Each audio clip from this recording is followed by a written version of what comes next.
The Verify team wants to be a resource for you as we get closer to the 2020 election. We want to separate fact from fiction so you know what's real.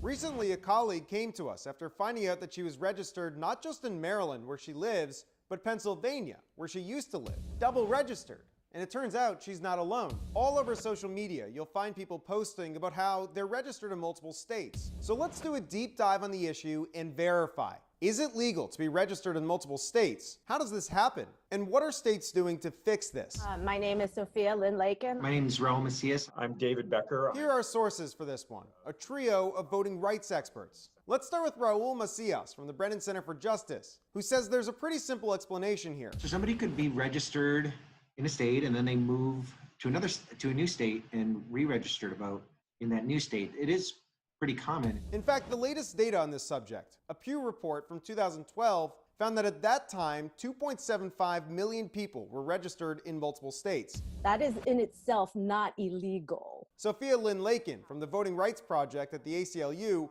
says there's typically a lag between when you move and when your old state kicks you off the voter rolls. It won't necessarily happen right away. So in that period of time, until you get kicked off of your former state's rolls, you are registered to vote in two different places. Our experts say it's hard to keep track because elections are not run on the federal level, but by the states. And in a big country like the US, there's just going to be some name repetition. If there's a John Smith in Nebraska and a John Smith in Iowa, that doesn't mean they're the same person. And election officials won't take someone off the registered voter list in their state until they're sure. It's hard to keep lists up to date. That's where our third expert, David Becker, comes in. In 2012, he founded the Electronic Registration Information Center, or ERIC. 30 states in the District of Columbia use the system. Every 60 to 90 days, they upload their voter rolls to a computer software. It will then combine this with data from the DMV, USPS, the Social Security Administration, and identify matches between states. There's going to need to be multiple data points that match. It could be social,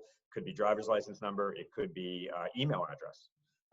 In addition to my name and other information. And if there is a match, ERIC will then inform the states so they can start investigating whether someone moved. It will help get people registered where they've just moved to, and it'll help the state where they've moved from begin the process of cleaning up their lists. So we can verify that yes, you can be registered in multiple states, and it's legal. As for double voting, that's obviously not allowed. That would be a felony, and our experts say it could be easily tracked if they were to compare the state voter rolls. With your Verify, this is Evan Kozlov.